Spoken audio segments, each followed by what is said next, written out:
कल्पना कीजिए, एक नदी जो गंगा और यमुना से भी बड़ी थी, इतनी विशाल कि उसकी धारा ने सभ्यताओं को जन्म दिया और फिर वो अचानक गायब हो गई। ये रहस्य है सरस्वती नदी का। ऋग्वेद, जो दुनिया का सबसे पुराना ग्रंथ माना जाता है, उसमें बार बार सरस्वती का उल्लेख मिलता है।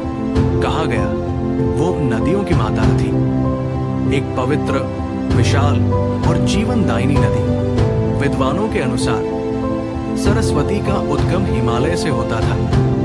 वो हरियाणा और राजस्थान से बहती हुई गुजरात के रण में समुद्र से मिलती थी।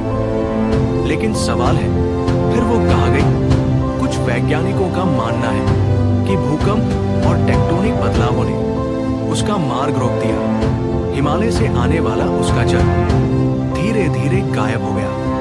कुछ पुरातत्वविद कहते हैं कि थार रेगिस्तान की रेत उसकी धारा को निगल गई और शायद इसीलिए रेगिस्तान के नीचे आज भी पानी की परतें मिलती हैं।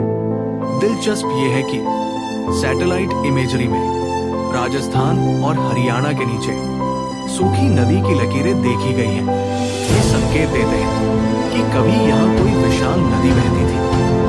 खुदाई में भी हप्पा सभ्यता की बस्तियां इसी सूखी धारा के किनारे मिली हैं। इससे अंदाजा होता है कि हप्पावासी सरस्वती के किनारे रहते थे। तो क्या सरस्वती केवल मिथक थी या फिर वास्तव में भारत की सबसे महान नदी? उत्तर आज भी अधूरा है। कुछ इसे आस्था मानते हैं, कुछ विज्ञान। शायद सच्चाई कहीं बीच में छिपी है। लेकिन एक बात तय है, सरस्वती की खोज आज भी जारी है और हर नई खोज हमें इस रहस्य के और करीब ले जाती है। तो सोचिए, क्या कभी हम उस खोई हुई धारा को पाएंगे या सरस्वती नदी हमेशा इतिहास और मिथक के बीच लुप्त रह जाएगी?